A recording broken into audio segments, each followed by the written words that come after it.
Good day, ladies and gents. Whenever you hear the word roguelike games, what are the games that come to mind? Is it Mystery Dungeon? The Binding of Isaac? Maybe Hades? Sure, there are a lot of good ones that have been released in recent memory, but there are some roguelike titles that doesn't seem to get the recognition it deserves. And as a game that has only been made by one person, correct me if I'm wrong on this one, this game not only needs to be known, but its efforts should be properly acknowledged. This game is Phantom Rose Scarlet. That's the title.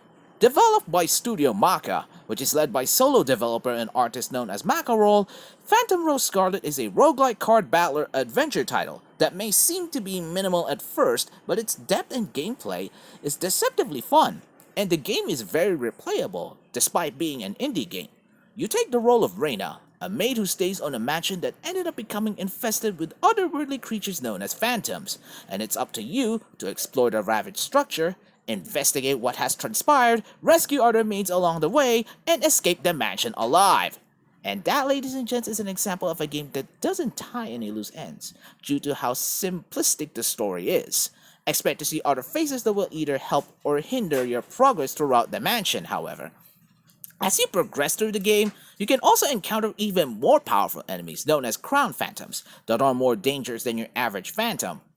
It goes without saying, to be honest. Being a roguelike game, you're expected to see the stage layout change in every playthrough, which makes the experience unique whenever you take on a fresh challenge, which is pretty nice. And it really encapsulates the roguelike feel to it. In combat, you're given the opportunity to manage a deck of cards. Each card has its own unique effects. Some cards can allow you to attack, some enables defensive play, and some allows you to empower Reina and impede your opponent's actions. The same goes to your opponent as well. Yeah, they also have a deck of cards at their arsenal, and the key to winning against your opponents is by managing your card cooldowns and using the right cards at the right circumstance. What does this exactly mean? Exactly.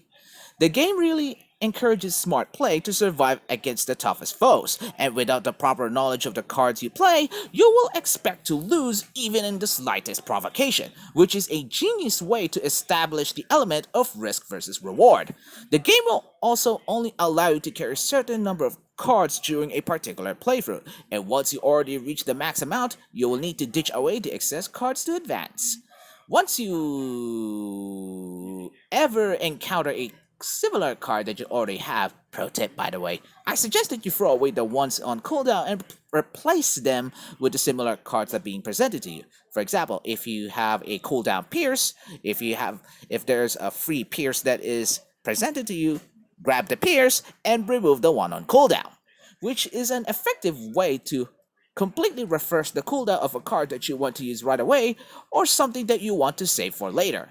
The game, while fun, is also deceptively hard. In fact, you are encouraged to lose over and over again as you collect currency that will help you improve the maid, ranging from additional card slots to bonus health, which in turn makes subsequent dungeon runs a lot easier than the last. The story is told through diary entries that you can find throughout the mansion, which explains certain plot points throughout the game, including the appearance of the phantoms, the disappearance of brutal murders that have taken place within, and the crown phantoms as motives, among other things. As an indie game, this is a creative way to make sure that you focus more on the action while keeping the lore as thought-provoking as it can be regardless.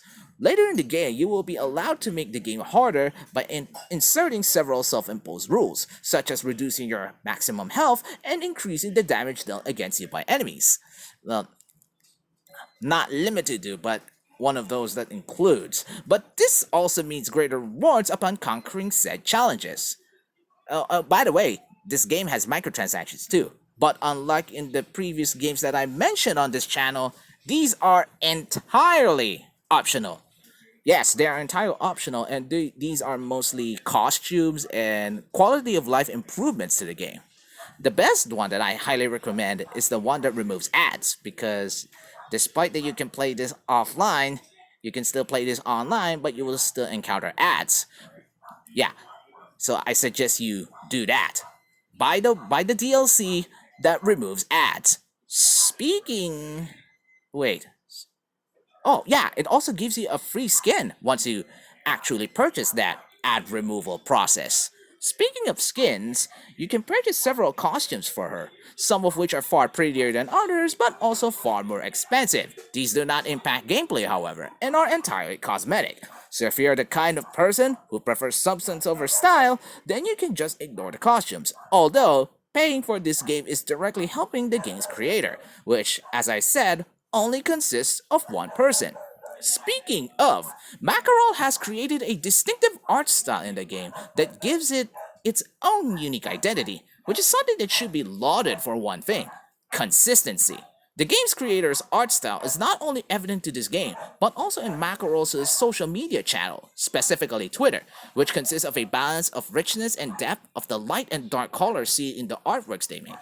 It sparks that moe energy to a whole new level of cuteness that are never seen in some modern digital artworks nowadays. Or at least, probably because that I like the art style? That too? And as far as I can notice, Mackerel also tend to do fan arts for other characters, including those from Pokemon. And yeah, it includes May, who is one of my favorite female Pokemon characters. There's so many good stuff that I've already said about this game. Are there any bad things I can say about it?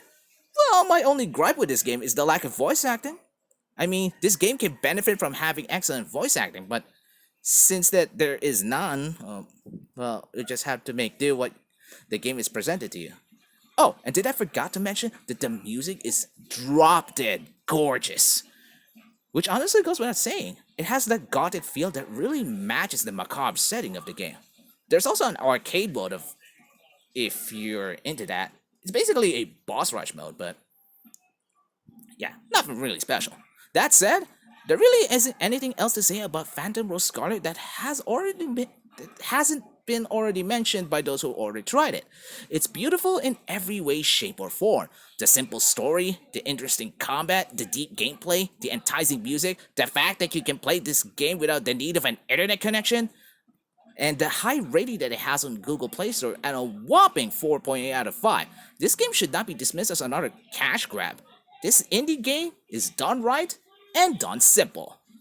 Well, if you can say that. As of the writing of this review, a sequel, Phantom Rose Sapphire, is set to be released on PC this year and a mobile port next year, so expect more love from the franchise than ever before. You can also follow Mackerel on Twitter, @Mackerel. A nice fellow too. Let me know your thoughts about this game by leaving a comment. Feel free to leave a like on the video and subscribe to my channel for more awesome content. See you ladies and gents next time. Bye!